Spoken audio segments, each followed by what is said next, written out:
quisiera hacer una primera introducción sobre esta manifestación y, digamos, un poco su carácter patrimonial y por qué lo hemos considerado un tema. Perdón, paremos, no está saliendo la transmisión.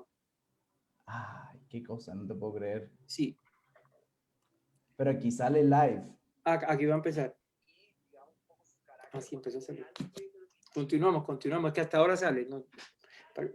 Upa, bueno, Seguimos, disculpen. bueno, ha sido un viernes particular, pero bueno, van a ver cómo nos ponemos a tono ahorita cuando entremos en materia. Entonces, quisiera empezar con una breve presentación, solamente para ponernos en contexto sobre la manifestación sobre la cual vamos a estar discutiendo hoy en esta segunda sesión de protagonistas del patrimonio. Si me regalan un segundo, voy a poner mi pantalla completa. Un momento. Creo que ahora sí ya pueden ver mi pantalla completa. Hoy los protagonistas que hemos invitado se articulan alrededor de una iniciativa que se llama el Museo de Compositores y de la Guitarra, Escuela de Compositores, que, como decía Mario al principio, se ubica en el departamento de La Guajira, en el municipio de San Juan del Cesar. Seguidamente le voy a dar la palabra a su director, al maestro Roberto Calderón Cugia, para que nos explique un poco sobre esta iniciativa. Pero antes de ello, queremos hacer una breve exposición fotográfica sobre lo que implica el vallenato como una manifestación de carácter patrimonial. En primer lugar, el vallenato es una manifestación que se funde a partir de una serie de manifestaciones de origen europea, de origen también indígena. Vemos aquí en esta fotografía las tradiciones indígenas de la Sierra Nevada de Santa Marta, como las gaitas y otros instrumentos de carácter rítmico que hacen parte un poco del acervo histórico y de la memoria detrás del vallenato tradicional. Vemos aquí también, como nos contarán ahorita nuestros invitados, cómo también un poco el entorno ambiental y natural hace parte de lo que enriquece todo ese universo lírico y poético que hay alrededor de la música vallenata tradicional.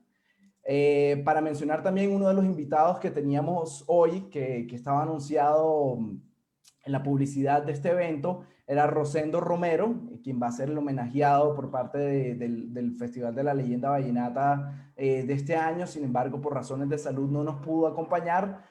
Nos acompaña por medio de esta fotografía, acompañada del río Guatapurí en Valledupar. Otro aspecto importante, como les decía, el vallenato no se reduce solamente a un género musical, es también unos procesos de relaciones sociales, como por ejemplo el espacio social de la parranda, que es el espacio en el cual circulan y se generan una forma colectiva del proceso de composición, en el cual digamos que hay un proceso social de crítica de las distintas canciones nuevas que emergen por parte de los distintos creadores y compositores de la música vallenata. Aquí vemos, digamos, en pleno un proceso de compartir alrededor de una parranda, y pues vemos los instrumentos tradicionales de la música vallenata que la distinguen, ¿no? Como el acordeón, la caja y la guacharaca, que son tan distintivos de esta música tradicional. El acordeón, por supuesto, es un gran símbolo de esta música. Aquí vemos un maestro que se encarga de hacer reparaciones de los acordeones en Valledupar. Y, por supuesto, un aspecto fundamental del ejercicio patrimonial y que nos comentarán en este gran proyecto que existe alrededor del Museo de Compositores y de Escuela de Compositores, es la transmisión a nuevas generaciones, a la juventud, para que interpreten una música cargada de sentido, cargada de memoria, cargada de territorio, como es la música vallenata de carácter tradicional, y por supuesto también exponer alrededor de sus aires tradicionales, como son el son, el merengue, la puya y el paseo, siguen siendo vigentes como parte de la memoria del Caribe colombiano.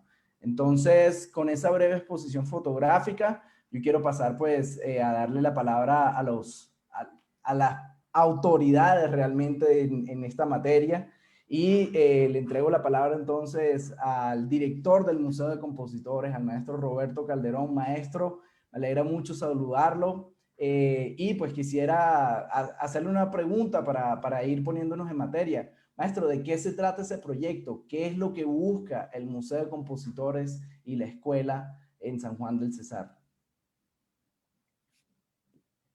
Maestro. El audio, maestro. Bueno, muy buenas tardes. Antes que nada, permítame extenderle un saludo a todos ustedes, especialmente a Mario Omar Fernández, patrimonio por parte de la Facultad de la Universidad de los Andes.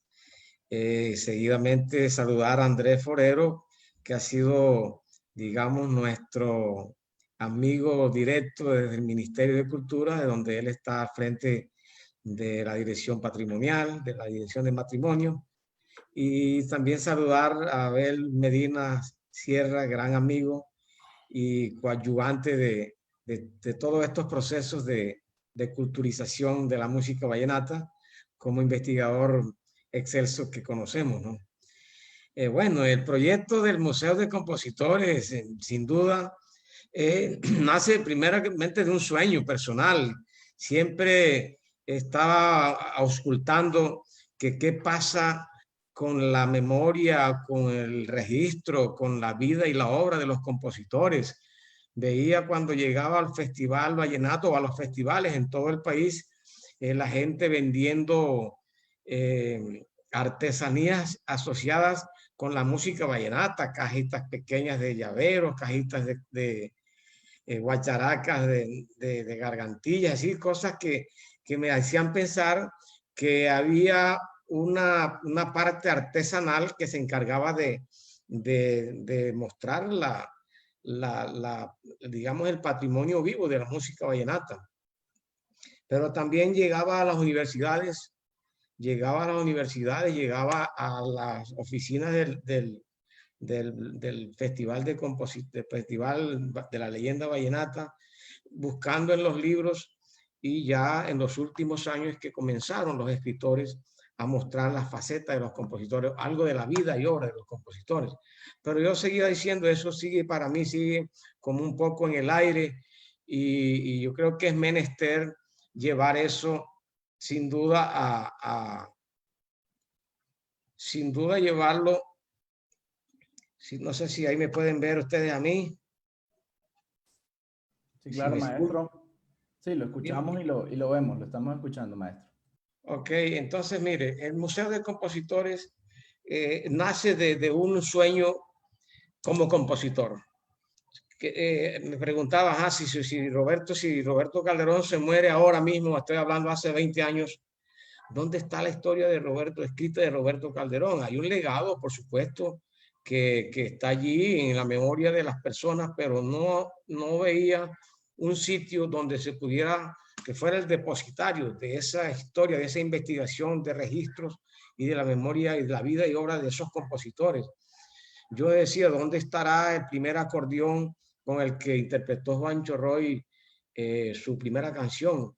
Y eso me fue dando la idea de que tenía que llevarse a cabo en un museo de compositores. En el año 2002, Hernando da Urbina, un sanjuanero que quería aspirar a la presidencia del Festival Nacional de Compositores, me llamó y me dijo que le hiciera un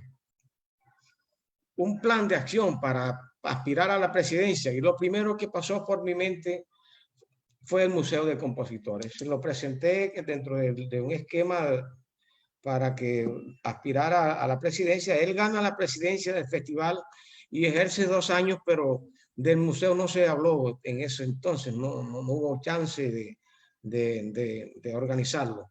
Pero yo seguí con mi idea a título personal, y en el 2015, cuando justamente agarré de nuevo yo la presidencia del Festival Nacional de Compositores, justamente el 4 de diciembre, la UNESCO hace la declaratoria de Patrimonio Cultural de la Música Vallenata Tradicional.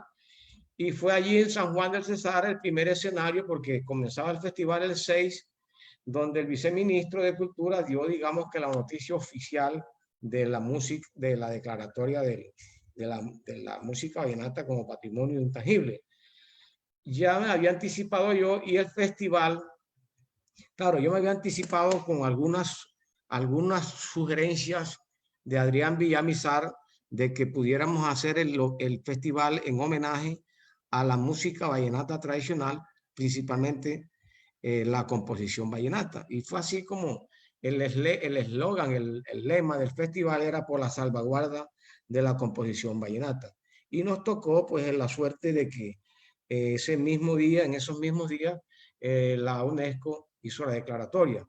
Y entonces, ¿por qué San Juan del Cesar? San Juan del Cesar es el epicentro de un centenar de históricos de compositores, comenzando por Diomedes Díaz, Colacho Mendoza, Máximo Móvil, Hernando Marín, Marciano Martínez, Gurrola, Aurelio Núñez, Franklin Moye. Bueno, hay una pléyade de compositores, y el Festival de Compositores además daba cuenta de que San Juan es una tierra prolífera de composiciones, de obras de arte desde el punto de vista de la composición vallenata, y era un epicentro más que justo para que San Juan fuera la sede principal del Museo de Compositores, porque podía haber sido también en Villanueva, en Urumita, en Valledupar, en Riohacha, Barranquilla, Bogotá. En cualquier parte el museo es bien recibido, pero ahí por la iniciativa comenzamos en San Juan del Cesar. Como ya les decía, bueno, yo soy el director del museo. Lo creamos con una fundación cultural que se llama Museo de Compositores y de la Guitarra, Escuela de Compositores. Yo tengo un perfil de arquitecto con una maestría en proyectos de desarrollo social, y como compositor vallenato y músico investigador creo pues que tenía como que el fundamento y las razones para abordar digamos, la creación de la fundación y por supuesto del Museo de Compositores. Ya les hablé de la creación del museo. ¿Y qué es el museo en sí como tal? Nosotros hemos concebido el Museo de Compositores como el templo de la composición. Nosotros hemos querido que el Museo de Compositores sea un paraninfo vivo de la memoria, el registro, la vida y la obra de los compositores de la música vallenata desde la óptica de los aspectos ancestrales, musicales, sociales, históricos y culturales. Pero una fundamentación clásica o clave para el Museo de Compositores radica en la investigación de la vida y obra de esos compositores. Por eso el museo para nosotros tiene un fundamento social en la investigación. De tal suerte, pues que, dígame. Sí, es que me parece un buen punto en este momento para que continuemos la conversación cuando nos dice que uno de los fundamentos del museo es la investigación, para que podamos hablar un poco sobre la importancia, digamos, de ese proceso, digamos, de una investigación que se fundamenta pues en lo histórico, pero también en lo etnográfico y digamos, los procesos socioculturales que enriquecen el proceso de composición vallenata, y que por eso, digamos, llega a ser patrimonio. Ahí, digamos, hago una breve aclaración. La música vallenata tradicional ingresó a una de las listas de la Convención 2003, que es el tratado internacional vigente en el presente sobre la materia de patrimonio cultural inmaterial, que es una lista que se llama Lista de Salvaguardia Urgente, que digamos que su principal objetivo es movilizar a los estados y a los distintos estados que hacen parte pues, de ese tratado internacional, a atender la salvaguardia de forma urgente, como es el ejercicio que están haciendo desde el Museo de Compositores de las manifestaciones que ingresan a ese registro. Entonces, teniendo en cuenta, digamos, esa breve introducción sobre la importancia de los procesos de investigación, quisiera darle la palabra en este momento a un investigador vinculado con la Universidad de La Guajira, como es Abel Antonio Medina. Maestro Abel Antonio, cuéntanos un poco sobre la perspectiva de la composición vallenata en el marco, digamos, de los procesos de investigación que usted ha adelantado desde el ámbito universitario y pues también como investigador del entorno sociocultural de La Guajira. Bueno, un abrazo para todos, para Andrés, al maestro Fernández, Roberto Calderón, próximamente Adrián Villamizar, que estaría conectado, a la amable audiencia que nos sigue a partir de esta iniciativa. Lo que podemos decir un poco es que muy recientemente se ha entrado como en ese proceso de mapear un poco lo que ha sido algunos componentes de la música vallenata, como en el caso de la composición, porque digamos que el mayor protagonismo de la investigación se ha hecho desde lo que ha sido el lenguaje del acordeón, más como el aporte de los acordeoneros, historias de vida, que un estudio realmente morfológico del lenguaje del acordeón. Creo que un abordaje de la composición vallenata tendría que ver como reconocer ciertos periodos, ciertos hitos, como también se fue fraguando, así como tú decías que el vallenato de alguna manera recogió ciertos elementos disgregados en esa región, gran región que era el Gran Magdalena Grande, hoy en día Magdalena, Guajira y Cesar. También se fueron decantando ciertos elementos, ciertos sustratos que fueron alimentando esos cantos, porque el repertorio inicial de los primeros acordeoneros tenía tres componentes. Un componente que era música instrumental europea, mazurcas, polskas, valses, marchas, porque el acordeón cuando llegó interpretando esa música europea. Y su primer uso fue ese, netamente instrumental. Pero también comenzó a interpretarse algunos ritmos, algunos géneros propios del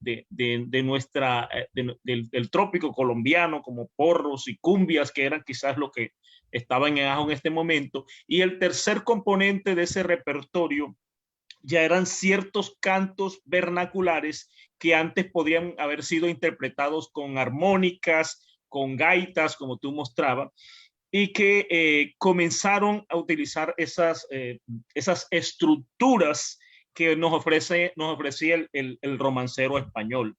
De tal manera que el primer ejercicio, los primeros músicos vallenatos, campesinos todos, eran prácticamente el ejercicio de componer, no era otra cosa sino que crear ciertas coplas, redondillas, cuartetos o décimas, ponerle música y esa era una canción. Por lo tanto, ese primer periodo nos ofrece ciertas canciones de alguna manera sencillas, de escasa adjetivación, muy limitado en los adornos, mucho más enfocado en lo concreto que lo abstracto, con versos asimétricos, o sea, todos los versos de 8 sílabas y versos de arte menor. Entonces, esa era la característica y bueno, los motivos bucólicos que eran propios de esa época, pero que después se puede indagar de cómo se fue subvirtiendo eso. Y ahí, por ejemplo, en los años 50 emerge la figura de Tobías Enrique Pumarejo, de Rafael Escalona, posteriormente Leandro Díaz, Armando Zabaleta, y que comienzan a subvertir esa composición. Pero bueno, en parte Tobías Enrique Pumarejo había estudiado en Medellín, tenía contacto con la poesía, participó en centros literarios de la Universidad de Antioquia. Escalona tenía lecturas literarias y eso fue creando cierta revolución retórica. Por ejemplo, de pasar de que las canciones de cuartetos, redondillas y coplas a cestillas, quintillas, por ejemplo, de pasar de versos simétricos con el mismo número de sílabas a versos asimétricos, un verso con un número, verso endecasílabo, por ejemplo, y luego otro verso de 8 sílabas en una misma estrofa, a incorporarle estribillos, pero también los primeros trazos de cierto lirismo, heredado pues de ese contacto que ellos tenían con la literatura. A partir de allí comienza un poco a cambiar la composición vallenata, que llega a otro nivel en los 60, cuando emerge la figura de Gustavo Gutiérrez, que inaugura, con mucha influencia del bolero, inaugura el periodo que podemos llamar de los trovadores. Pasamos de un periodo de juglaría a un periodo de trovadores para tomar prestado esas palabras de la cultura europea. De los trovadores, porque ya eran compositores independientemente al acordeonero, eran compositores con ese espíritu de vasallaje propio de lo cortesano, de mi dama, mi reina, de esa actitud de sublimar la mujer, con cierto intimismo subjetivista en sus canciones, con cierto romanticismo, con los paisajes y el amor idealizado, pero también con la referencia a recursos de la poesía. Se volvió muy común entonces escuchar expresiones como de hinojos, cuitas, por ejemplo, expresiones como pleniludio, expresiones muy propias que vienen precisamente de la poesía occidental. Este tipo de compositores, pues para muchos es considerado el periodo lírico del vallenato, el periodo el periodo clásico del vallenato. Estos compositores ya eran compositor de cultura ya no oral, sino cultura escrita. Ese compositor que, como bien mostraba allí en la publicidad de este evento, aparece el cuaderno, la agenda donde Roberto escribió Luna Sanjuanera. Ya era un compositor que escribía sus canciones. Y ese compositor ya era un compositor que podía hablar de lo abstracto. El compositor anterior de los primeros periodos era un compositor que se refería a lo concreto. Para ellos no había el amor, sino un hombre enamorado. No había la tristeza, sino un hombre triste. Pero ya estos autores comenzaban a hablar ya de lo abstracto, de la subjetividad, de describir con mayor detalle los estados del alma y de utilizar prestado de su estudio, porque ya eran compositores que vivieron en la ciudad, iban del campo, pero vivieron en la ciudad, que estudiaron, entonces tomar esos elementos de la poesía occidental y naturalmente de los géneros que estaban en boga, la balada, la trova cubana, la nueva ola, y eso implicó un salto en la canción vallenata, pero que también al mismo tiempo se comenzó a volver monorrítmica. Es decir, ya se dejaron estos compositores ya fueron dejando de componer puya, son y paseo, y se fueron concentrando más en el paseo y se fueron concentrando también en el tema del amor. Esto se exacerba en los años 90, en un periodo que podríamos llamar de vallenato sensiblero, en el que el vallenato es una música muy porosa. Entonces nuestros intérpretes y nuestros autores trataron de penetrar en el público andino con un gusto de música mucho más lenta, mucho más sensiblera, y comienza ese vallenato de los 90 que es muy común en grupos como Los Chiches, Los Gigantes, Los Inquietos, y que los compositores comenzaron a producir para ese tipo de público. Allí se exacerba un poco el lirismo, llegando a un tono como melodramático. El compositor comenzó a asumir como una tragedia del hombre arrodillado frente a la mujer, suplicante ante la mujer, el hombre cuyo destino depende de las lisonjas, de las migajas de amor que le puede ofrecer una mujer. Entonces se volvieron comunes títulos como No me dejes, no me abandones, te esperaré, vuelve a mí, no me dejes morir, no te olvides de mí, esperando tu amor, dame tu mano, ¿qué hago sin tu amor? no he podido ser feliz, no me vuelvas a ilusionar. Ese tipo de títulos reflejan unas representaciones de un nuevo autor urbano con unas nuevas motivaciones. Estimado Abel, qué pena. Finalmente, perdóneme, sí. Yo quisiera interrumpirlo un momentico porque ustedes nos prometieron, o sea, esta es una tarde muy caribeña y no se ha oído nada de música. A mí me parece que ustedes han hablado tanto que muchos del público quisieran escuchar algo de alguno de los maestros, del maestro Roberto o algo así. No sé si podría ser en vivo, incluso podríamos hasta compartir algunos de los videos que hay en YouTube, pero creo que eso es muy importante, que ustedes no se pueden ir de acá sin que escuchemos también algunas estrofas de esa música, en lo que tenemos como parte característica del folclore caribeño. Tenemos a uno de los participantes que todavía está en un bus y no ha llegado a su casa. Él a veces se conecta con nosotros, Adrián Villamizar, pero bueno, está a punto de llegar a incorporarse. Entonces, les digo para que no se vayan. Ahí está Robert ya armado con su guitarra. Sin que haya ningún tipo de música, ¿no? Bueno, muchísimas gracias. Ahí está Robert ya armado con su guitarra. Ahora que Abel Medina hablaba de los títulos de canción, yo no sé por qué tengo el palito para poner en los títulos, que creo que es el compositor que más títulos ha dado a producciones musicales. Creo que vamos por 23. Y por los títulos también me hiciste recordar una canción que se llama Llegaste a mí, Abel.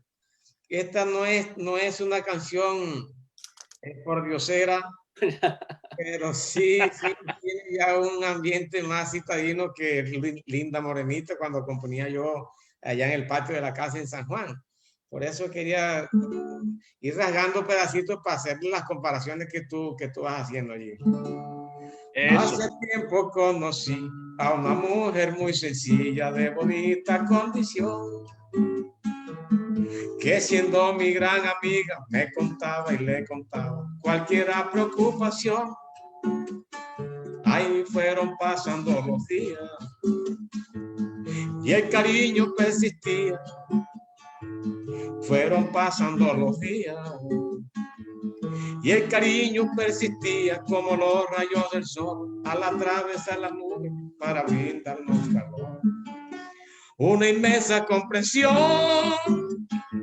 en verdad ella me ofrecía, de mi parte estimación, y eso ella no sabía. Vamos a ver comentarios. No, excelente.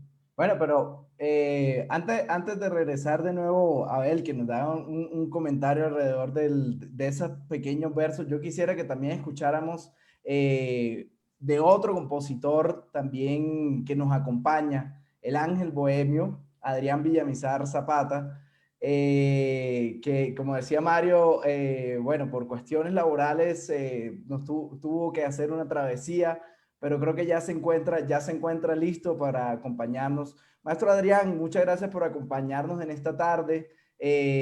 Acabamos de ver pues una exposición muy erudita de parte del maestro Abel Antonio Medina sobre el desarrollo de la composición vallenata. Pero, maestro Adrián, usted tuvo un rol fundamental en, digamos, la construcción de la política pública vigente en materia de salvaguardia de la música vallenata tradicional. Entonces, cuéntanos un poco, digamos, el lugar que tiene el ejercicio de la composición en el presente y, digamos, la importancia que tiene para la salvaguardia de la música vallenata tradicional como patrimonio. Buenas tardes, Andrés. Buenas tardes, Mario, Abel, Robert, compañeros de gesta, compañeros de luchas también en esto de los temas patrimoniales, y a todo el grupo de la universidad que está pegada a la transmisión. También un fuerte y caluroso abrazo desde Puerto Colombia Atlántico. Como decías, acabo de arribar hace instantes, ustedes me veían adentro del transporte público y ya estoy ahora aquí en este momento. Afortunadamente pude entrar antes del toque de queda, eso me permite estar aquí. Desde las cavernas el ser humano, yo creo que antes de sembrar la primera matica de maíz ya estaba haciendo cantos, y no sé, algunos Algunos piensan que la musicalidad del hombre inclusive antecedió al lenguaje, tal vez por imitación de los animales, vamos de cacería, vamos a imitar como silba el pato, y por allí se le fue metiendo la música al ser humano, ¿no? La transformación del mono en hombre a través de la música, no solamente el trabajo, como dice la teoría materialista. Pero entonces, hoy en día las funciones sociales de estos cantos han ido migrando desde eso que comentaba Abel, desde la bucólica necesidad del campesino de expresarse de una manera que de otra manera no lo iba a hacer porque era ágrafo, porque, digamos, no tenía una representación en las... Está fallando, Adrián, hasta que salió de órbita. Creo que cerró el video y el micrófono a la misma vez. Pero ya parece Exacto. Ya regresó. Ya regresó. Adelante, Adrián. ¿Cómo hace uno para que no lo llamen por teléfono y estar conectado al mismo tiempo? O sea, ¿cómo se hace? Porque si me entra una llamada ahora, se bloquea esta vaina. Entonces, es como decir, cantar o morir, cantar o quedarse en la oscuridad, cantar o perderse en el ostracismo, en el tiempo. La música vallenata o los cantos de acordeón, los cantos del Caribe, pero muy particularmente los cantos que surgieron alrededor de toda la llanura, alrededor de la Sierra Nevada, tienen un carácter testimonial tan profundo que necesitó, gracias a Dios, existe un mito, una leyenda como la de Francisco el Hombre, porque ese evento que allí se transmite, ese triunfo del canto del hombre inspirado y espiritualmente inspirado para vencer el terror, para vencer la maldad, para vencer la muerte, representada por el otro, por el maligno, es realmente la historia de todos los juglares, es realmente la historia de todos los cantores. Porque ¿qué hubiese sido de Hernando Marín, un campesino de hacha y machete, que manejaba un tractor? Lo máximo que pudo haber aspirado en la vida era manejarle el tractor a un señor de una finca. Si no toma la guitarra y aprende los secretos del instrumento y a transmitir lo que él sentía, ese dolor de sentirse abandonado por la sociedad, por su propia familia, y convertirlo en cantos. Y es a través del cantar cómo se redime el ser, cómo se redime y supera el abandono social, supera el desconocimiento e inclusive adquiere modos de vida, ventajas sociales de vida económicas que hoy en día los ponen en la boca de todo el mundo. Antes no podía él entrar a la casa de su familia sanguínea porque era un hijo bastardo, pero apenas ya es Marín vestido de blanco y con una guitarra, trovador, entonces ahora sí, don Hernando Marín, rey vallenato de la canción inédita, don Hernando Marín, reconocidísimo autor de las más bellas canciones, ahora ya no entra por la orilla, por los lienzos, ahora entra por la puerta principal de la vida de la sociedad. Esa es la magia de toda esta transformación. Ese detalle de cómo día a día el que abre su boca y canta, el que abre su fuelle y toca, rompe con los demonios de la pobreza, con los demonios del olvido, con los demonios del racismo, con los demonios del espíritu humano. Yo creo que ese es el gran mensaje y el gran legado que nos deja a nosotros la música vallenata. Bueno, muchas gracias, Adrián. En lo que, ¿cómo es? En lo que Andrés prepara su pregunta, yo le diría al maestro Roberto que nos muestre otra de sus canciones, porque yo aquí he recibido muchas notificaciones admirando la voz del maestro y la letra, ¿no? Así sea un pedacito. Pues si puedo hacer yo una solicitud particular, y es que Adrián, precisamente para ilustrar un poco lo que nos acaba de decir Adrián sobre el carácter testimonial del vallenato, si puede ser un verso que precisamente ilustre ese carácter. el carácter de lo testimonial o, digamos, también, maestro, porque usted le ha cantado a su tierra también, y eso también es un aspecto fundamental de la música vallenata. Entonces, algo que nos conecte pues con su tierra, con cantarle a su tierra, maestro. No necesariamente voy a cantar algo mío que tenga que ver con eso. Yo puedo tomar la voz de otro que lo ha hecho muy bien, y quiero ir hacia Carlos Huerta. Carlos es uno de esos compositores polifacéticos que recibió influencia de la radio, mucho de la radio que se escuchaba cuando él era adolescente, las radios del Caribe, y traían boleros, rancheras, sones cubanos, y él en Riohacha, en Dibuya, escuchaba eso, y luego en la provincia también, porque parte de su familia es provinciana. Con el tiempo Carlos va al interior del país y toca guabinas, tiples, música andina. También luego va a Venezuela y allá también aprende los secretos de la gaita, de la música, del merengue venezolano, que es distinto al merengue nuestro. Y eso hace que su composición sea polifacética. Y recién mencionaba a Abel las décimas, y él es un ejemplo de los grandes decimeros musicales que tuvo la música vallenata. Y hay algo del maestro Huerta que está prácticamente inédito. Lo grabó en el año 2002 Eibar Gutiérrez, pero esa es una obra que aparece prácticamente inédita. Él toma los versos del Amor, Amor, toma parte de la melodía del Amor, Amor, para contar desde su punto de vista y desde una décima cómo es el origen de la música vallenata, y eso era lo que quería cantar. Yo soy el amor, amor, mi verso es una parranda, soy un cantor, una caja, guacharaca y acordeón. Me vine desde Alemania en el fuelle de un acordeón, y antes de nacer Don León alterné un poquito en Francia, y en los puertos de Riohacha un pirata me dejó. ¿A dónde me quedé yo? Sin confirmación ni nombre, y el grande Francisco, el hombre, me puso el amor, amor.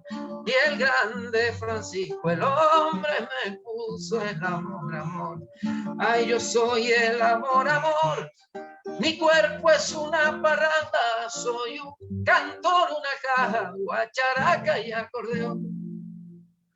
Oh, qué belleza, qué belleza. La verdad, Adrián, yo creo que, no, esos versos del maestro Carlos Huertas, espectacular, creo que son perfectos para ilustrar el carácter. Cuando Adrián se refiere a esas limitaciones sociales en donde Hernando Marín no podía sentarse en la sala de la casa del dueño del tractor mientras él manejaba allá en el campo, pues esas limitaciones también las vivía casi todos los compositores vivimos esas etapas. Yo, por ejemplo, compuse una canción que se llama El Fuete, que es precisamente una canción en dos tiempos, en dos estrofas, en donde la primera estrofa estoy hablando de las limitaciones que tenía frente a una sociedad, pero luego cuando ya me hice compositor famoso, cambiaron las cosas. Vamos a tratar de cantarle un pedazo aquí para ambientar el tema. Después de un largo silencio, producto de cobardía, se desborda el alma mía, no daba más. Reconozco que fui quedo en mi accionar, pero desperté algún día. Vivía cantando interiormente, cualquier cosa me conformaba, enamorado hasta lloraba, hasta derrotado fácilmente. Fue triste vivir derrotado sintiendo de otra mano el fuerte. En esa primera estrofa soy un hombre derrotado, un hombre triste, pero dice después, pero levanté la frente, como levanté la frente, gritaré con todo el alma, trataré portarme bien, no haciendo mal, disfrutando de parrandas, no abusar, sin olvidar mis parrandas. no borrará nunca mi mente a esa morena que adoré. Por otra no la cambiaré, de hacerlo lo haría tranquilamente. Es difícil vivir derrotado teniendo en las manos el fuerte. Ya ven ustedes, dos pasajes de la vida, antes no podía y ahora tenía el fuerte en la mano. Muy bien. Óigame, yo sí quisiera que Adrián contara un poco de su profesión, hablar todo de la interdisciplinaridad y después que Roberto nos dijo cuál era su profesión y lo que había hecho, a mí me parece muy interesante que Adrián nos cuente un poquito sobre él. Y también perdimos a Abel Antonio, que se nos ha perdido. No sé si Abel también canta o solamente es como yo, investigador. Repíteme, por favor. Adrián, que cuentes un poco cuál es tu profesión, a qué te dedicas, además de este tema del vallenato, que me parece importante. Cuando tú hablabas ahí, yo quedé muy, como intrigado. Y hoy oyendo al maestro Roberto, me parece muy interesante ver cómo de diferentes disciplinas mantienen vivo el folclore vallenato y esta tradición tan importante de Colombia. Bien, soy médico, hijo de médico, y soy especialista en auditoría médica, sistemas de calidad. Brindo asesorías a instituciones de salud, a empresas aseguradoras de salud en cuanto al resultado médico. Ya no tengo nada que ver con temas de si ganas mucha plata, si pierdes plata, no, sino cuál es el resultado médico de tu acción. O sea, soy como el Pepe Grillo de que le habla al oído a los médicos para que hagan bien su trabajo como médicos. El tema de la plata lo resuelven con los administradores. Yo trato es de que se haga la medicina, como debe ser un Pepe Grillo más o menos de la conciencia médica. Eso es lo que intento hacer de manera independiente, asesorando a instituciones. Y desde niño, desde muy temprana edad, en contacto en San Juan del Cesar con todos estos cantores, trovadores, músicos que llegaban al patio de mi casa. Mi papá era médico en el pueblo, era digamos, el médico querido del pueblo, y siempre el médico, el cura, el policía, el profesor están en el interés de las personas, y obviamente fue compadre de muchos acordeoneros, compositores, de gente que lo fue a buscar, principalmente uno de ellos, Isaac Carrillo Vega, el autor de la Cañaguatera, Tijito. Tijito Carrillo fue un personaje central, icónico de mi infancia. Luego, cuando nos fuimos a vivir a Valledupar, y Tijito pues siguió acompañándonos allá, me puso en manos de Ovidio Granado para que yo aprendiera a tocar acordeón, con sus hijos, con Hugo Carlos. Entonces, siempre alrededor de mi vida, de mi casa, estuvo el ambiente musical. Yo fui muy torpe para tocar el acordeón, me dediqué más bien a tocar armónica, dulzaina, y con eso ponía serenatas, acompañaba a los muchachos. Solamente cuando ya me fui a estudiar la carrera de medicina, estando en Argentina, en Buenos Aires, donde yo nací en Argentina, me llevaron muy chiquito a San Juan, de meses. Solamente estando de regreso en Argentina, en mi patria natal, fue que agarré una guitarra, alguien me facilitó una guitarra, un muchacho de aquí de Campo de la Cruz, y empecé, obviamente, la nostalgia de estar allá. Me hacía la necesidad de cantar lo mío, las cosas que yo había aprendido en mi infancia y adolescencia, y allí fue que empezó a brotar esa necesidad de estar en la búsqueda constante de este aire musical. Esa es más o menos mi historia cuando ya yo me vengo a residenciar, a vivir aquí nuevamente en mi país, porque esta es mi patria. O sea, yo nací en Argentina, pero soy colombiano, y estando pues en el año rural, ahí cerquita de Riohacha, fue cuando salieron mis primeras canciones. Yo soy viejito ya, tengo 55 años, pero empecé a componer hace 30 años, quizás menos, 27, 28 años empecé a componer. Y he tenido la dicha de que esas canciones hayan sido bien recibidas, especialmente a nivel de festivales, ¿no? Esa es mi notoriedad a nivel festivalero. A nivel comercial no tengo ninguna notoriedad, pero a nivel de festivales sí. Festival Nacional de Compositores, Festival Vallenato, festivales en La Sabana, en distintos lugares, Ciénaga, en fin, he estado, creo que he ganado en 23 festivales más o menos. Adrián, Por ahí tú ganaste canción inédita, ¿cierto? ¿Cómo? Tú ganaste canción inédita en el Festival de la Leyenda Vallenata. en un año. Así es, en el año 2011. Hace 10 años ya. Hay que partir el pudín de los 10 años de ciegos nosotros. Además es como en abril, ¿no? O sea que sí estamos como hace 10 años casi exactos. Así, hace 10 años, sí, sí señor. Y en el caso de Abel, ¿cuál es su profesión? ¿Cómo, y usted también compone o solo investiga? No, ojalá tuviera yo ese talento. No, yo no tuve el talento para cantar, para componer ni tocar acordeón. Me tocó ser investigador, pues no había de más. Aquí no, hombre, los de la boina son los académicos aquí. Era la manera de estar metido en eso sin ser culto. No, yo soy docente, yo soy docente en lenguas. Estoy también cursando maestría en antropología social y cultural. Y bueno, me dediqué fue a la docencia, a la escritura, a la investigación cultural, y de ahí de la investigación, del amor al vallenato y la investigación cultural, sobre todo mi enamoramiento de los estudios culturales me hizo abordar un poco el tema del vallenato. Y he estado siempre en esa dinámica de la investigación, de jurado en muchos festivales, organizando las agendas académicas. Él echa organizando en la parranda. Ha escrito varios libros, ¿no? Ya has escrito varios libros. Sí, yo he publicado 16 libros individuales, en total 23 en autoría, con 7 en coautoría. De esos, 9 son sobre música vallenata. Y bueno, jurado en varios festivales y ayudando a organizar agendas académicas de algunos festivales y participando en ese otro componente académico de los festivales. Abel, yo quiero hacerle una preguntita a los tres, muy breve, como de ronda así relámpago.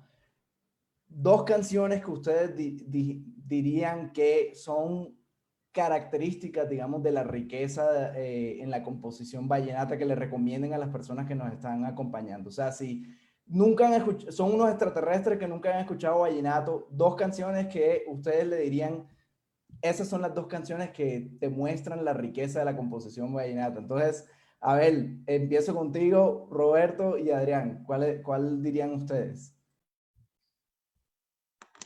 Bueno, Noche sin lucero de Rosendo Romero fue una canción que generó una ruptura en la forma de componer.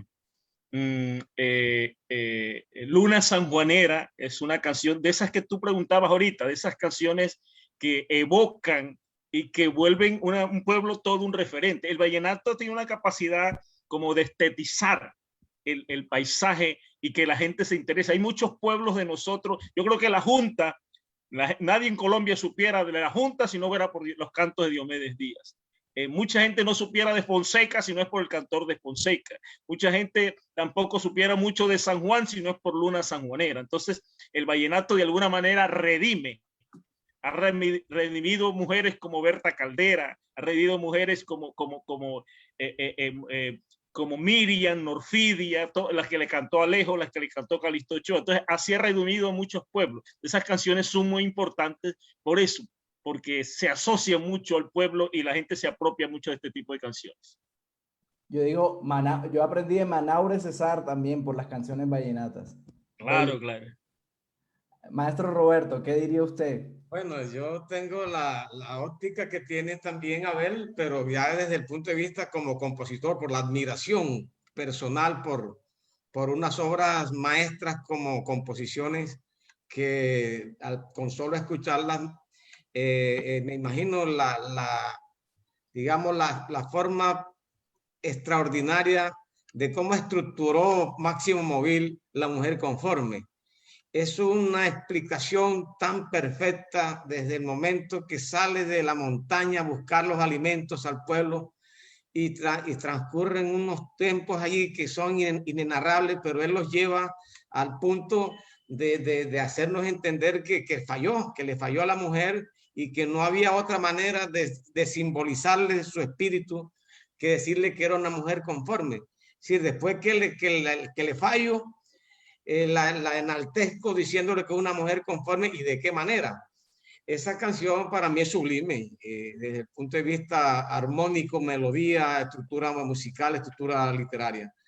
Y por supuesto me atrae desde mucho tiempo cuando apenas comenzaba el Cantor de Fonseca de Carlos Huerta. Eso, ahí aprendí yo a ser descriptivo, a narrar episodios y desde luego hay muchas canciones que tienen una connotación similar, como la que acaba de mencionar, por ejemplo, Andrés Forero, que quien no conoce a Manaure lo conoce por la descripción de la tomita y todo ese cuento. Pero a mí sí me estructuralmente y musicalmente y desde el punto de vista de la literatura de la canción, el Cantor de Fonseca para mí es una obra maestra también. Yo quisiera pedirle a Adrián que nos cantara un pedacito de una de sus canciones, de sus composiciones. Me parece Pues importante. para conmemorar los 10 años de que fue coronado rey de la canción inédita. La que Pues, quiera, una de las de él, la que más le guste, lo que quiera.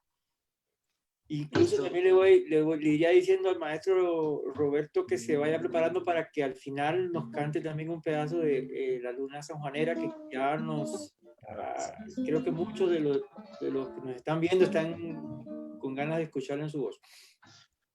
Bien, voy a contestar la pregunta antes de cantar un pedazo de Ciegos Nosotros. Precisamente, yo imagino las canciones vallenatas como ladrillo que arman un edificio. Entonces, si alguien me dice a mí, oye, pila que la Tierra se va a acabar, tenemos que irnos, ahí está el cohete rápido, que hay que salir para allá, para Marte. Entonces dice, espérate que yo quedo con este edificio de canciones de música vallenata. No sé, pero llévate 5, llévate 2, ¿cuáles escojo? Y yo voy a llevarme Dios no me deja, de Leandro Díaz, y creo que me llevo también La Guaireñita de Hernando Marín por el tema descriptivo narrativo. De pronto hay inclusive polémicas hoy en día que si el vallenato es o no es narrativo. Bueno, eso se lo dejo a los académicos. Yo lo que digo es el goce de cómo el tipo se plasma a sí mismo de niño siendo un ladrón furtivo de caña de azúcar para él y para su burro, y cómo una situación trivial es la que lo pone en evidencia frente al mayordomo de la finca, que se da cuenta que él es el que está robando, porque la misma huella que queda en la alpargata, la cotiza, la guaireña, para nosotros en La Guajira, la guaireñita, la misma huella que él tiene aquí es la que está en el lodo de la finca en donde él roba las cañas y él ve la huella pintada.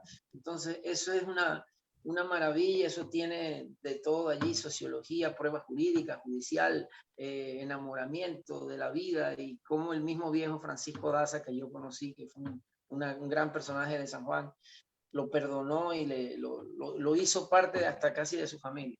Entonces, La Guaireñita y Dios no me deja, y Ciegos Nosotros.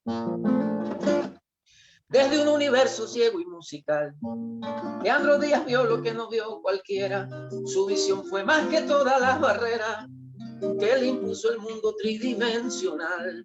Escuchó el latido vivo del planeta y el amor en forma natural. Caminó sin miedo, no tuvo frontera. Descubrió el lenguaje de la primavera, por eso su canto se volvió inmortal. Ciegos nosotros los que no apreciamos lo que fue creado con fascinación. Ciegos nosotros porque no encontramos en el ser humano la imagen de Dios. Ciegos nosotros porque no encontramos en el ser humano la imagen de Dios. Muchísimas gracias. Creo que yo, por ejemplo, yo no la conocía, yo no soy un gran conocedor de vallenato, sencillamente estamos permitiendo este espacio y ya yo me apunto para cuando baje la pandemia ir a San Juan a ver si nos podemos reunir todos en el museo, ¿no? Que por eso me parece importante. Me gustaría, Mario, mostrarle un tantico a Abel y Adrián de cómo el tema, de cómo está quedando el museo, para que me ayuden con un tema que es muy fundamental, el tema que tocaba precisamente, que tocaba Abel, con la evolución y los nombres cronológicos de la composición vallenata. Entonces, me gustaría que fueran conociendo, esta es la fachada principal del Museo de Compositores. Es una casa antigua. Tienes que compartir la pantalla, maestro. Tienes que compartir pantalla, no lo estamos viendo en este momento. Perdón, déjame devuelvo aquí. Abajo en la flechita verde. Como hicimos en el ensayo. Abajo, sí. Se me ha perdido ¿Y el asistente que tenía? Aquí está. Ya, ya. Entonces, ahí estaríamos. Un momentico. Que No lo vemos todavía.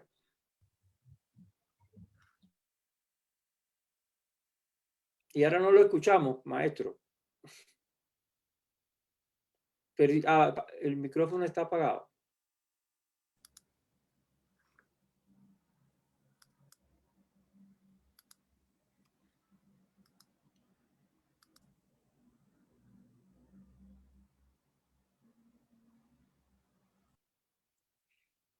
Bueno, mientras tanto, yo creo que este ha sido bastante ameno, poder tener un espacio en el cual hemos podido escuchar algunos versos, ¿no? Porque la verdad es que eso es lo que nos pone en contexto y creo que se entiende y se comprende, digamos, desde ese cantar, el esfuerzo, digamos, que se está haciendo de salvaguardia del patrimonio.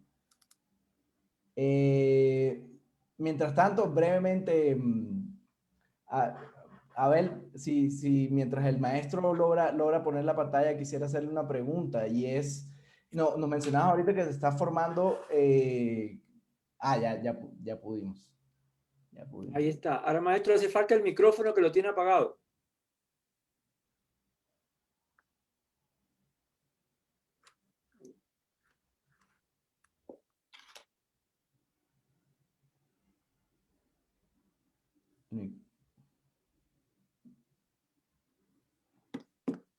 No. No, está teniendo dificultades. Sí, brevemente, entonces, quería hacerle una pregunta al maestro Abel Antonio, mientras el maestro Calderón prende de nuevo el micrófono. Abel, ¿qué lugar, o sea, qué consideras tú que hay en La Guajira que ha llevado a que sea cuna de tantos grandes compositores?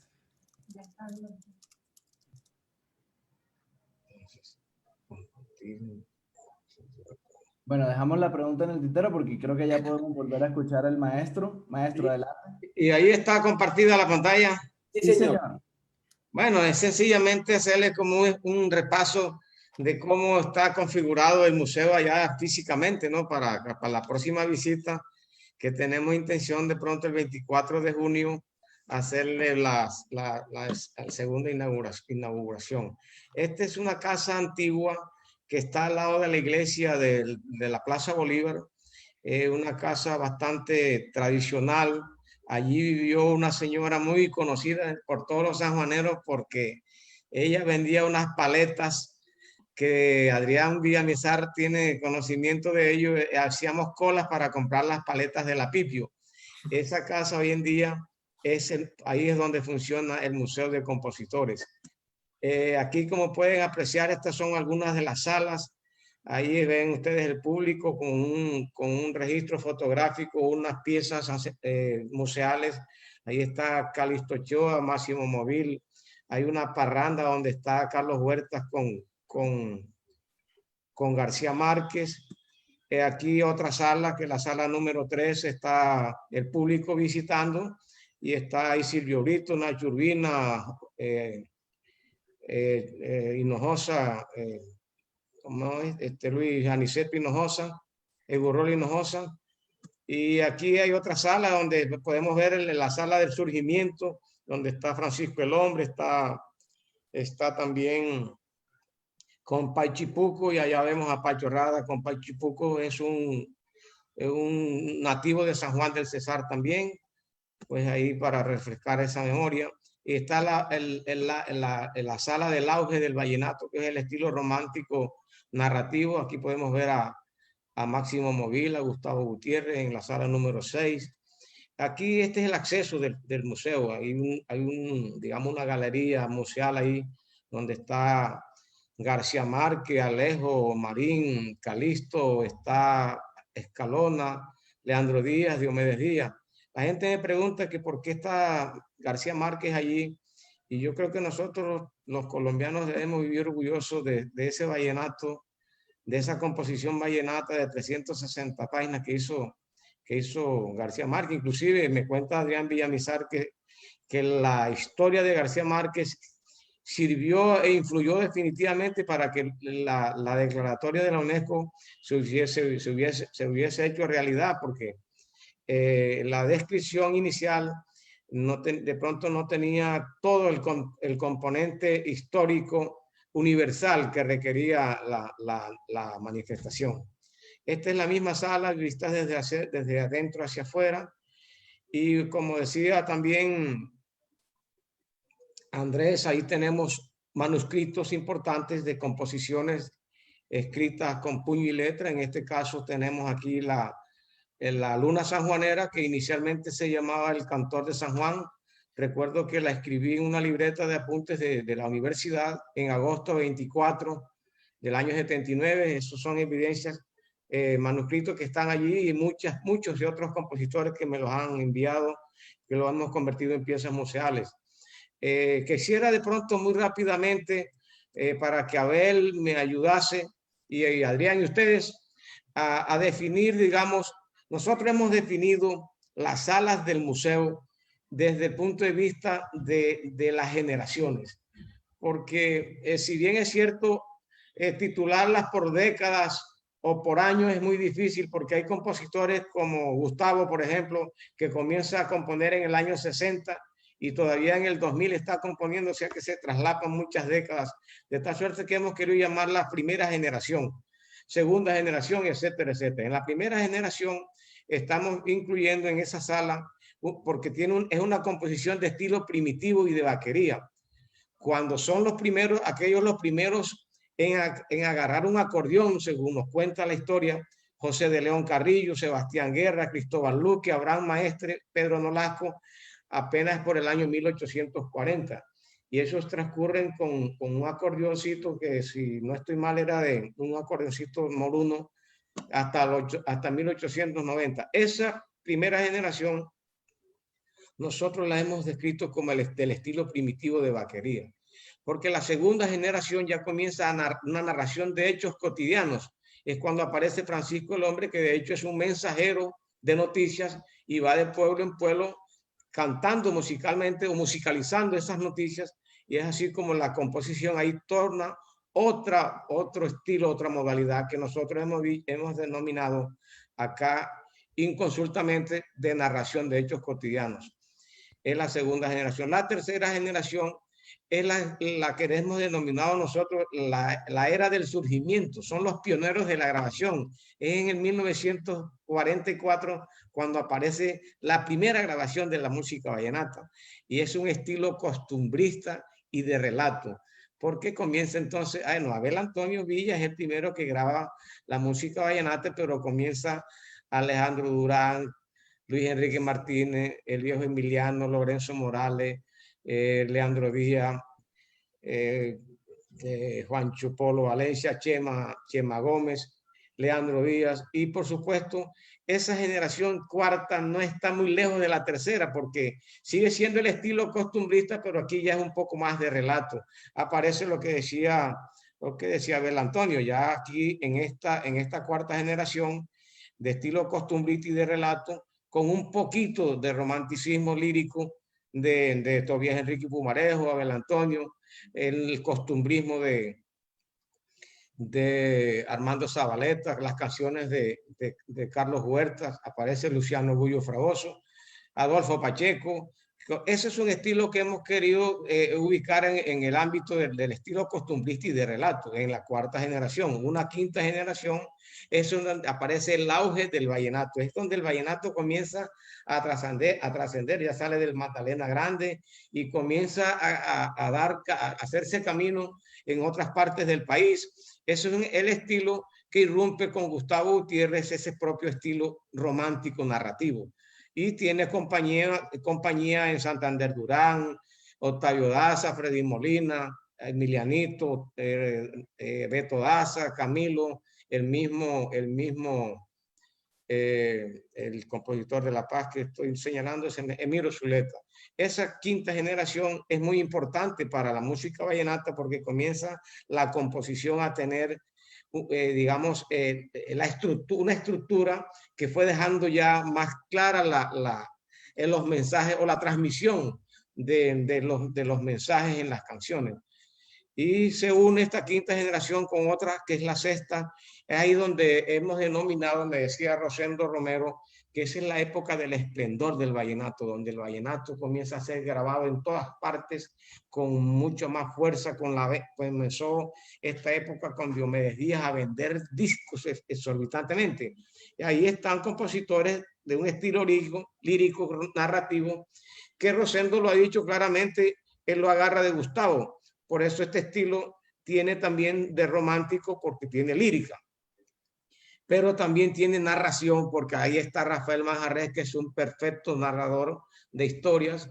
Aparece Roberto Calderón, Diomedes Díaz, que es un compositor de narrativo, por supuesto, pero la lírica está ahí presente porque Rita Fernández, el mismo Fernando Dangond, Iván Ovalle, y, en fin, esa generación es muy importante porque comienza ya el vallenato a vender canciones de una manera exorbitante.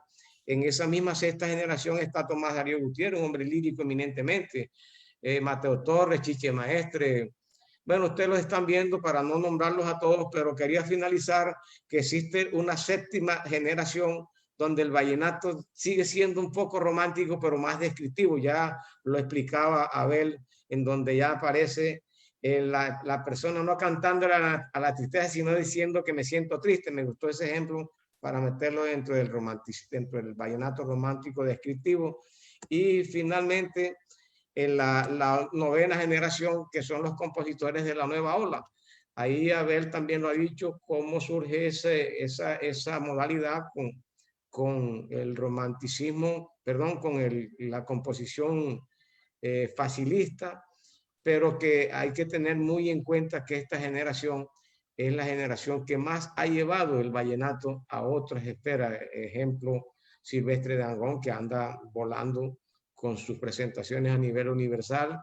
Y bueno, ese es el recorrido que queremos nosotros que haga la gente, que ha hecho la gente cuando llega al museo a indagar, que conozcan desde el origen hasta esta última época que tenemos, que es la época de la nueva ola. De eso queremos nosotros que se encargue el museo, de mostrar la historia secuencial de cómo se compuso desde la primera canción con José de León hasta, digamos, al último compositor, digamos, Calé Morales.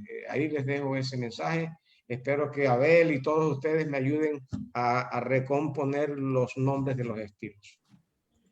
Bueno, maestro, muchas gracias por presentarnos ese amplio panorama del museo. Me atrevo a decirle atrevidamente, Mario, tú decías que no eras un experto en vallenato, pero si alguien es experto en museos, en Colombia se llama Mario Omar Fernández. Entonces,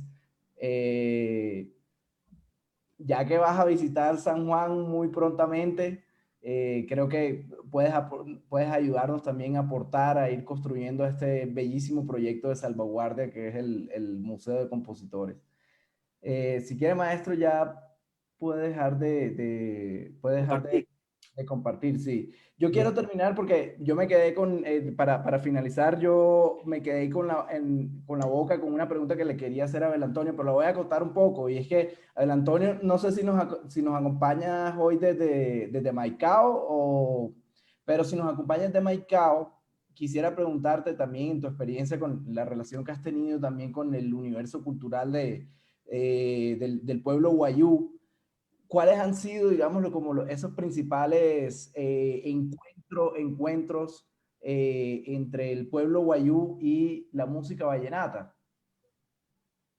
Parece que había tenido un problema de conexión. Maestro